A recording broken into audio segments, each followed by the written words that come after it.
Hello, everyone. I'm John Tigges, sitting here at home in my basement, locked away during COVID-19. Um, can't do much lab work, but still thinking about it and thinking about everybody else out there.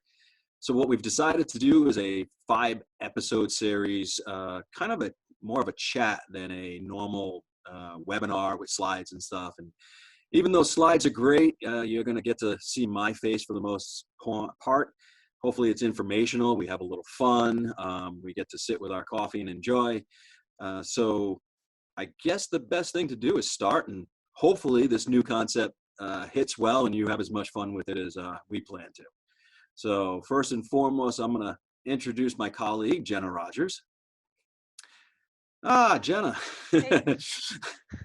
So I'll do the introduction for Jenna also. So Jenna Rogers works with me at Beth Israel Deaconess Medical Center. She is my lead technician. And so we've been doing a lot of these fun extracellular vesicle projects together. But today she will be playing the part of having her own lab. And, the dream has come true.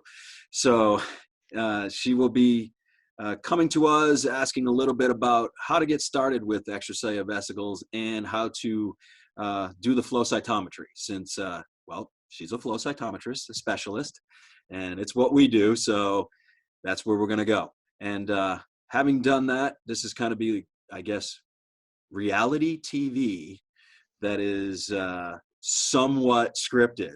Oh, wait, reality TV. So, all right, Jenna, how about you start off? Okay. Hi, John. I got a quick question for you, if you don't mind helping. I'm working with a PI into some extracellular vesicle work and was wondering if you could help us out. Oh, of course. As you know, we do it. I think you got to dabble slightly when you were hanging out with us, but there's obviously a lot to consider. And, this is perfect timing because I actually was, because I'm sitting here bored, I was reaching out to my friend Alfonso, Dr. Blanco there in Dublin, Ireland. So I was just going to hit him up. So I'm sure he'd love to talk some science because he was a little bored too. So let me see if I can get him on the line. Perfect. Boop, boop, boop, boop. Hey, Alfonso. Hey, John. Long time You're back. You get to get into the lab, huh? Yeah, pretending I'm working. Yeah. Just pretending. Or you are incredible at setting up a lab in your home.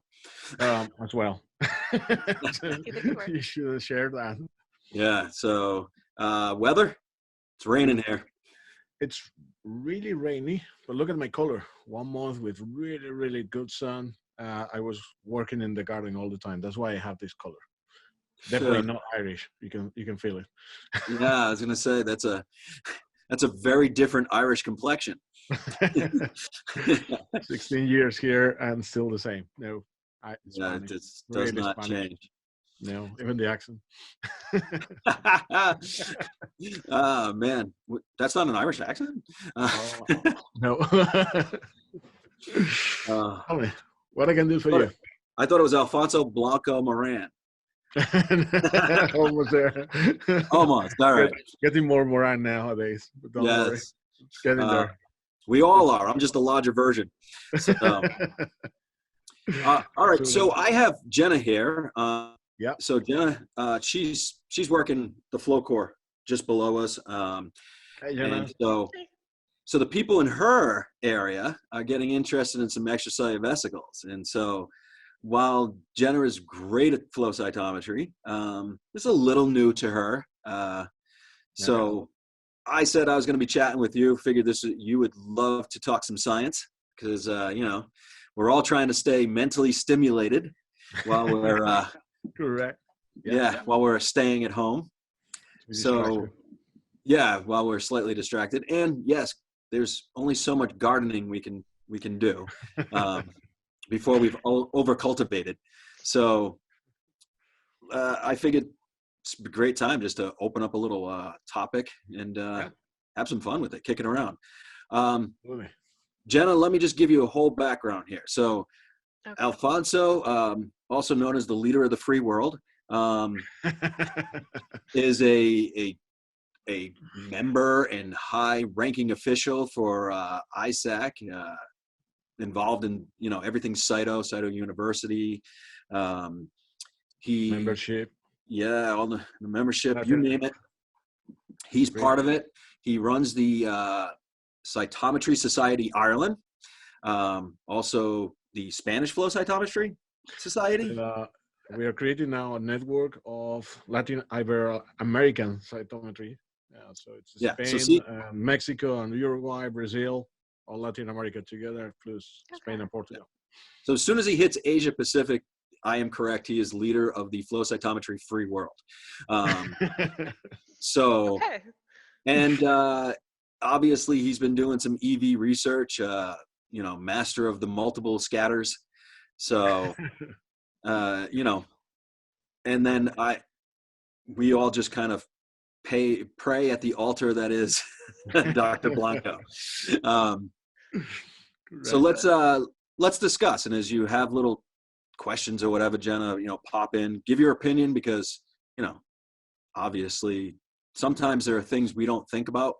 And when other people give a question, no matter what that question is, it helps us figure out a problem. So first thing I tell your researchers, if you can get them all in a room, sit there and go, listen up, people.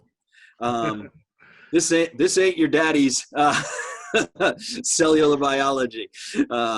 This is the new frontier. So, Jenna, the first thing, don't worry at all. We are all new here. We are all learning. Okay. So, if all somebody comes with an idea, we are always happy to try to test. I haven't thought about this. So just pull those questions. And usually what I say is, if you think that could be a good issue, just ask. And then we will think. And the best way is to try. Just try, and then we'll play around. It's a game. You have to enjoy this. That's my best advice.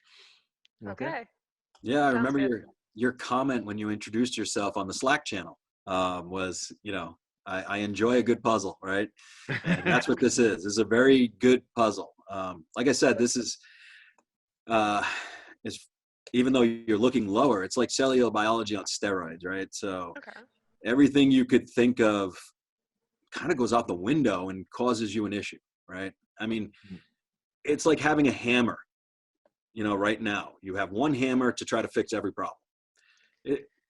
A lot of them are it's not efficient for everything, but if it's the only tool you have, then that's what you do. And basically, like Alfonso says, we try to make a ton of mistakes, and we learn from those mistakes where to go. So directionality comes by making issues for yourself. So by solving those issues, you start to be able to tell a story. Fortunately, there's a lot of people working on this same thing. So, it's a great learning experience. Alfonso put it perfectly. If you like to have fun with science, and science is what drives you, then this is the perfect time to get into EVs. The literature, I would tell them, read as much as you can. The literature from when this began, you had maybe 100 papers. Now you got thousands. You got journals dedicated specifically to the topic. So there's a lot of interesting things and reviews of techniques and technologies, and you got a lot of things with problems. So, what's the other thing? Oh, yes.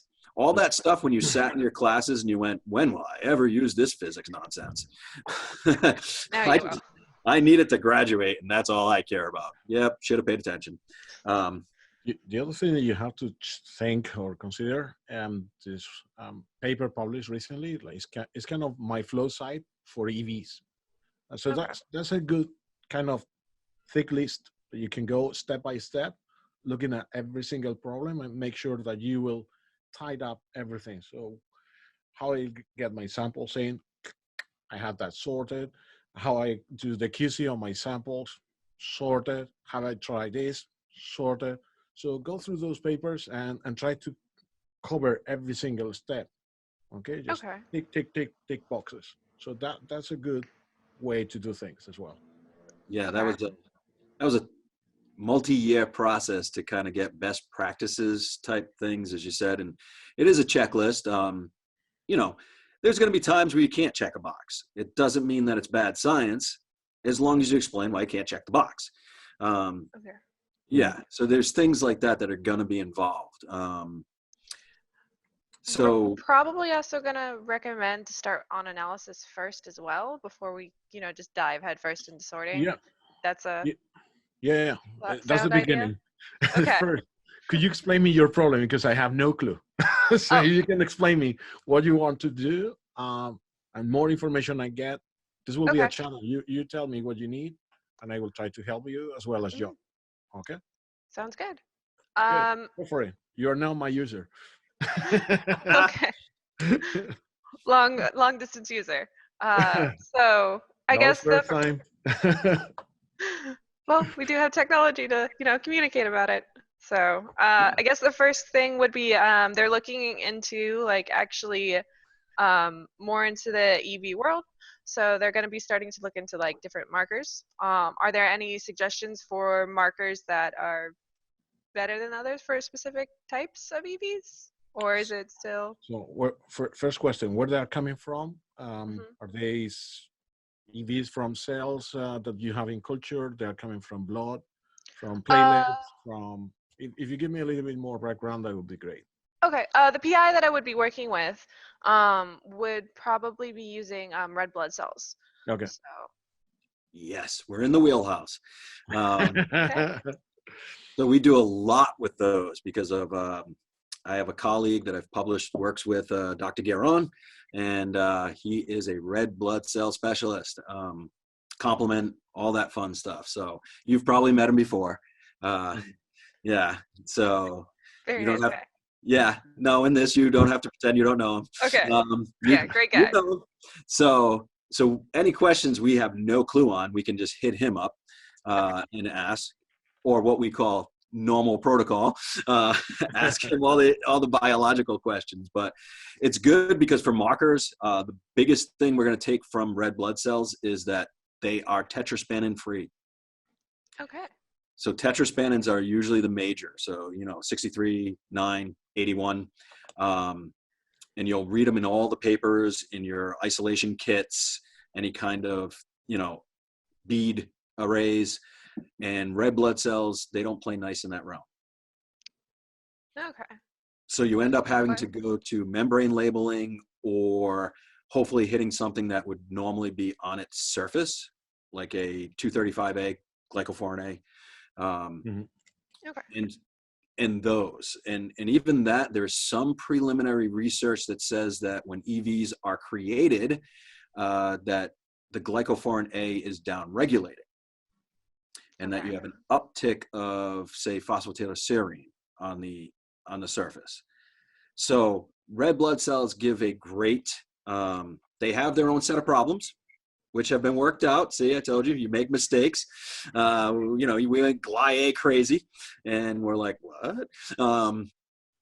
And we found a solution. So then now we have something better. And like I said, this is why Alfonso is coming right out and being like, well, what are you looking at? Because while a lot of them from, cancer patients, the biogenesis there have distinct markers, tetraspanin, some, and each have their own protein markers.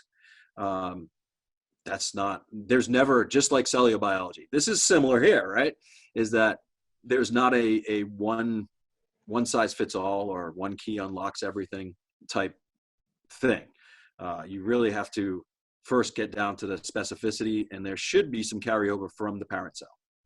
Okay. Because if it's part of that membrane or from the multivesicular body, it should have information of its parent, right? I mean, that would be, I can't imagine us being genetically separate from our parents. Question, John. So you're saying that will be free, so we'll go for something like a foreign to collect them. Will you use like a negative channel to remove them? So if they have CD9, they cannot be the EVs from the red blood cells. Are you planning to put something like CD45 because there will be some contamination there, and you want to make sure that you remove them? or do you just go with that option? I think you have one of two options for them, Jenna. You can either do that where you have like a dump channel, and Okay. yeah, like you said, if the reds aren't supposed to have tetraspanins, then anything that carries over may. The biggest contaminant probably would be platelets, which then that would be in like serum. You'd have a lot more. So what are they looking? Brings us to our next question. Where are they looking at them? Whole blood, serum, plasma? So I believe that they are isolating from plasma, but I would have to go and double check with them their exact protocol that they're planning on using. Okay, And that makes it a little bit keeping better throughout. because the plasma is going to contain a lot of red blood cells. Serum's going to have a lot more platelets in it, but there are tons of platelet EVs. As red blood cells are to white blood cells in those preps, platelet EVs are to everybody else in these type preps. They're the dominating factor in the system, even though red blood cells are the majority of cells. There's so many of them. And how are you going to collect? Are you going to do blood draws? You're going to bonk people in the back of the head, drag them down the hall? that one isn't approved. So we have to go and we have to ask. Can't get an IRB on smacking people off the head. Yeah, we're not allowed to do that one. So we got to go with the asking, and then they're planning on doing fresh blood draws that day, and then processing it same day. Are they removing the first and the last, or you don't know? I'm not part of their blood draw, so I have to go and double check with them, but I will tell them whatever you recommend. I got a better idea. Tell them that the first ML and probably the last ML are all junk. Okay. Because you're causing problems. Yeah. Again, like we said, you cause an issue. So it's just realizing that issue exists, so that this way the issue is not you. If you tell them exactly what to do, then when they don't do it, as we know as I can't believe it happens, when you spell it out for somebody and they do their own thing anyways, you can say, no, no, no. I have it in the email what I told you to do. Andy Riddell, right? John, Andy Riddell. He used to say that he wants to be the blamer and not the blamee. This is something you have to learn. Okay. Yeah. Blame them. I told you. Yeah, I have the famous saying, I forget, maybe I stole it from John Daly, the all important, the machine doesn't know you, the machine doesn't hate you. Currently, these machines do not feel any which way towards you. Yeah, I mean, now they do because they're not being used, so they're a little lonely. Yeah. And the media that they are collected, you know anything about the tubes, or you don't know anything about? I don't know anything specific about their tubes, but I do know that they're planning on using like filtered milliQ and things like that, and buffer under a culture hood. Okay. EDTA is getting a huge push right now. For some reason, that one works pretty well. Reduction. The reason you need something like that is reduction of hemolysis. Especially in the red blood cells. If you get a lot of hemolysis, you're generating ghosts and all this other stuff that it becomes hard to differentiate. And no one has been able to prove or disprove that ghosts will also produce some sort of membrane vesicle. But ghosts are even worse than red blood cells because red blood cells, they don't have any organelles or anything. But ghosts have nothing, hence their ghosts. Boo. So you would recommend using the EDTA purple tops that you tend to use for hematology instead of the sodium citrate blue tops? You can use those, but whatever you use, stick with it. This is definitely one of those that we joked you have to wear the same outfit each time. This is one that if you're gonna do it, you have to do it each and every time exactly the same. Or the My Flow Site EV list will you won't be able to check boxes. Shame. Yes, I don't know if they have a ruler, but they will try to smack your hand. And remember that reviewers for this are people like Alfonso.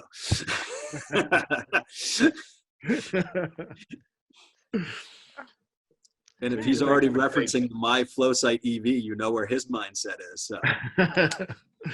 So if you make a mistake and it's continuously there, it's always there. So it will be the same mistake for every single sample. And you usually what you're trying to do with this analysis try to point out what is different. So if the problem is there, it's constantly there. Whatever is pulling out is because that's the difference between one patient and a normal person. Okay. Well, the patient could be a normal person like me. Or as they call What them, is normal? the people who claim to be normal. Yeah. Thank God it's only physically. Yeah. If we had to find a bunch of mental normal people, no research would ever be done. Especially in the science community. We're all a little crazy. So one more helps to get a new angle. Yeah. Oh, and if you try to sort, if you get pushed into sorting, know that there's not a lot of literature definitely on that. And as Alfonso likes to always point out, I'll let him do it. Go ahead. What's the problem with sorting anything? If I'm not the operator, I'm okay. Biosafety. Yep. So we have no idea what kind of weird things these could possibly cause in the aerosols and things like that. So biosafety becomes a whole other issue. You know, especially during this time where there's a lot of comparisons, maybe not all correct, between viruses and EVs. You know, like we said, the COVID's got everybody very scared and thinking about everything in a different sense. You know, all the things we would do it and just going, yeah, I'll sort that, has changed dramatically. So now it's, what do you got? What is it? Have you fixed it? I don't know. Are your comms all set? Do you have a proper IRB? Okay.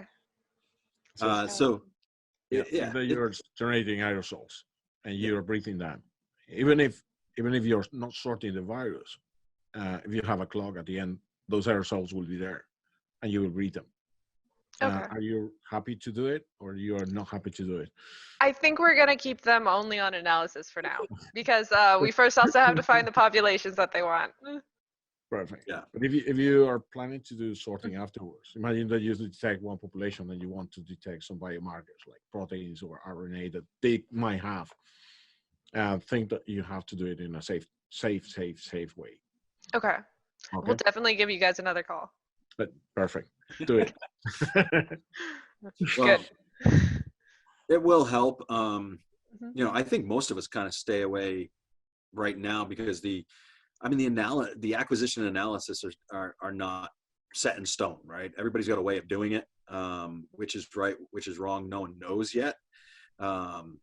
Maybe they all have a sense of right to them, right? And it's a combination, but it's impossible to move it to an upper echelon like sorting when you can't even completely do the beginning parts well. The other thing is, I know if you're a facility, I don't know. If you're a biostatistician, because the data gets very overwhelming when you do all the pots necessary. So by the time you get to the end and you need to tell a story. So what happens, what's the old joke? If the figures don't make sense, then let's just use the statistics. And so, because that's what it comes down to. Most of the papers you read have, you know, very robust statistics to them. And so to complete the picture, that's what you have to do. And obviously, a cytometrist, we're going to basically sit there and go, cytometry is the best. Use cytometry. Yeah. Those statistics that they put out, what happened to be common contaminations? Yeah, you read my mind. Thank you. We were talking about the contamination from the virus, but also we might have in the same area bacteria, for instance. So one of the key things that you have to consider is that you don't have any kind of contamination. So usually what I tell to my users is make sure that you have everything from fresh buffers, fresh PBS, fresh everything. The other thing is make sure that if you're looking at your tubes, make them as clean as possible. So even if you're working with sterile tubes, it's even better. No costly, but depending on how pure you want to have everything. So make sure that you have no contamination, especially from bacteria. And there are a lot of things growing in PBS when you're using it for a week. So suddenly you have one population, you try to reproduce the same thing, that population is not there anymore, and it's because there were some bacteria. And we'll talk later about the instrument if you want, but at the moment we are sample preparation, so buffers, make sure they're absolutely clean. John, anything else? No, I agree 100%. And I remember we had a conversation too of the last thing is as everything can be a contaminant, you have to consider that anything would be. And bubbles. Oh, yeah. Yeah, bubbles. Absolutely. Double B, bubbles bad. Bumblebee. So, yeah, bumblebee. So any solutions you're using, like sheath fluids that you make up or anything, let them sit, let them degas. Because if you get bubbles in, they can look like extracellular vesicles, or they can burst and give you weird kind of things in there. And, the thing being is, no matter which platform you're using, things like this you will see different bands if you're doing PCR. If you're doing Western blots, you can destroy the entire Western blot with contaminants if you're not into clean and pure things. I know things like NTA, any bubbles in there cause a massive headache. I know some instruments have actually, in the dynamic light scatter at the NTA, have now put in some sort of pressure system in order to degas anything that may be coming in. Because to think about it, a lot of these are like, the PCR and stuff that, loading those. But things like the NTAs and DLS and pulse resistance, you're loading a lot with like syringes. And I mean, none of us, we're getting better, but none of us are perfect to be able to not have any bubbles whatsoever from the time we take the sample up and plunge out. So technology, the companies have figured that out a little bit and have put in that whole pressure system to try to degas. I forget, I know the Spectrodyne system, I believe, does that. I know that on pulse resistance, we have Q nanos and things, and you get bubbles. I think you can speak to that, Jenna. If you get bubbles on your Q nano system, forget it. You might as well scrap that day's work. I think someone was telling me at Delsamax Pro, they have a thing on there that actually, I think they have the degassing system on there in their system, so that, it is, because I was watching a video and the guy put in, I think it was like salsa water or something like that. Obviously bubbles, just to show that you could get rid of the bubbles, get a reading. So I would never do that. That's insane. But hey, to each their own. So whether it's cytometry or any of these other things, bubbles are bad, contaminants are bad. I mean, people have to think that this is, we're going aseptic plus. Okay. I don't want to say sterile in all of everything, because we always get that comment in cytometry world. Is it sterile? Well,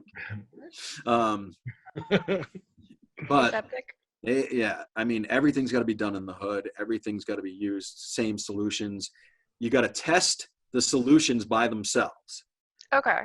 So run the buffers individually. Run the buffers individually, yeah. Do you have a recommendation of the buffers? We're doing a thing, love. Yes, we are talking in Ireland. That will go into YouTube. Don't worry. Yeah, you a Zoom bomb. Shame. Sorry. We WhatsApp forever. Yep. This is why I lock myself in the basement. This is viral. I don't really. The only other option that we have that has an actual door would be the bathroom, but this is a better look than the bathroom. Just move your camera a little bit. So the good point is, was that the researcher you were talking about who wants to do red blood cells? Hey, that would make it easy to bring him over, but no, sadly, But he this remind me this video that was quite funny when they were interviewing a guy in the house, and suddenly was in the BBC, and suddenly you can see the kid walking outside, and then the mom was running looking like crazy with the baby and the baby. was At least was not that bad. Come on, it was good. yeah, it wasn't that bad, just a little like You know what? dog eye. It can be left in. We'll say it's the researcher, and that Jenna's so good as a cytometrist. She's doing house calls. Oh man. That was good. I like it. That made it definitely natural, right? Very. I think we get back to topic. So, so there's many other techniques to use. Suggestions on buffers, not necessarily. Okay.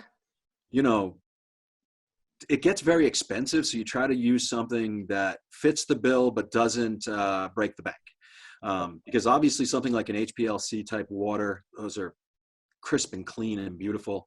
But you can pay like something like $180 a gallon, you know, a liter, sorry. I'll put it in those terms too. And basically what? You fill up your instrument with like at least 10 liters. So and what are you going to do? Pay $1,000 a day just to run an instrument? It's impossible. So, like Alfonso said, you just do everything to the top notch cleanliness that you possibly can, and you filter wherever possible.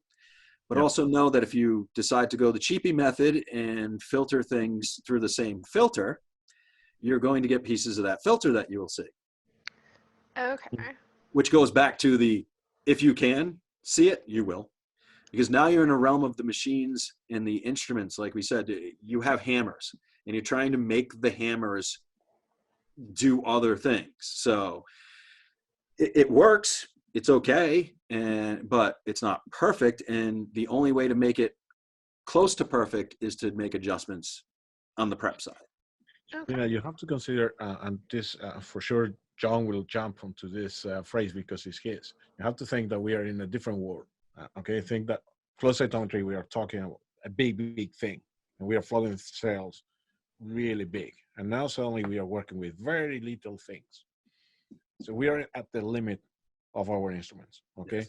some of the instruments are a little bit better than the others, and some of them they have far more limitations than the other. Even the same machine in different hands could be completely different.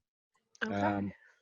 The performance of the instruments is one of the key things as well, and the operator is another key thing, and the good days or the bad days, because sometimes the machines are quite interesting. Get a Just little leave it like grumpy. that, okay?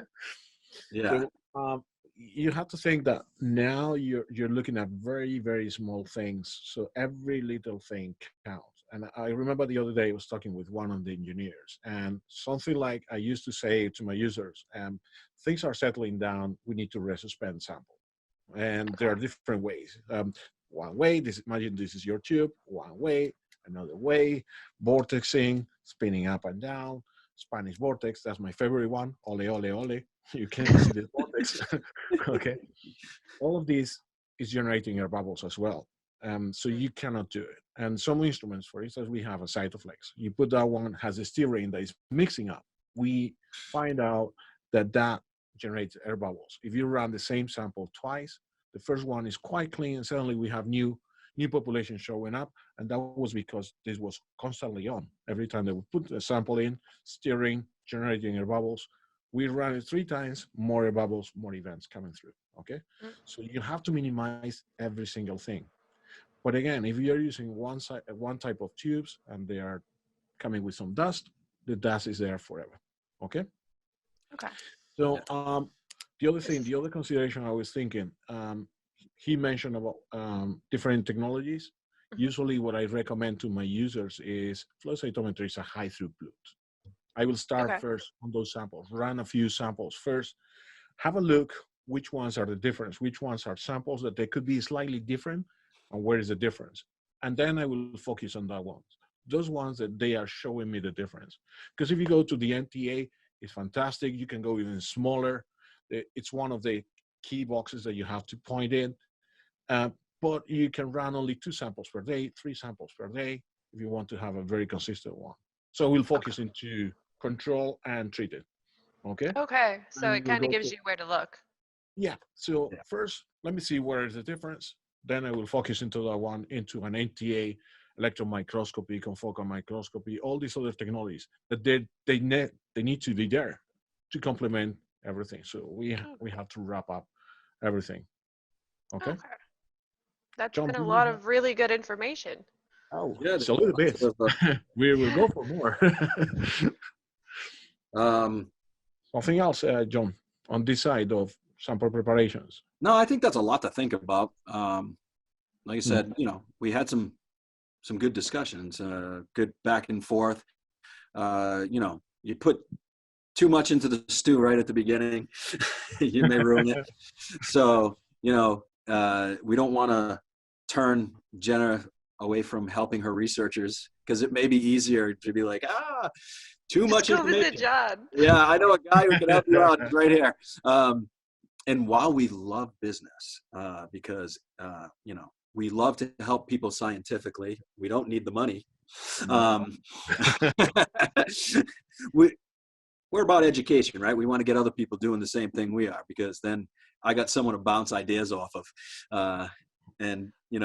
So instead of just the virtual cytometry, which is fun, right? I think that was caused a good stir putting that out there, remembering remote cytometry. And Back in 2011. yeah, how a group of individuals sitting at a pub in Ireland can come up with a brilliant idea. There's nothing that a few Guinnesses and a couple of Jamesons, and you can cut that out if you need to, will definitely help. So I guess we can, if Jenna, if you have any questions, I think the only other things to mention, so we don't skip by them, is you can do, as we said at the beginning, multiple cell types. I believe all eukaryotic, prokaryotic cells do release these guys. It's just about getting them to, get the right markers if you're going to use the markers. Okay. Most cell membrane dyes will work no matter what, because it's going for the cell membrane, not specificity. Secondarily is, you can freeze them. That may be a question people come up with. Yes, obviously you do that for all your samples. We like to use the fresh samples because we come up with ideas and want to know, what's the phrase that Ian Itza likes to use, go, no go. Get the fresh sample, do what you want to do to it, add some reagents, do this, do that, and did it work, did it not work, and let's move from there. So that's why fresh in our case, for what we're doing. But frozen is fine. You can spin them down. This way you can get large numbers of patient samples when necessary. So it Just works as long out. as they're treated consistently. Consistent's the most important part.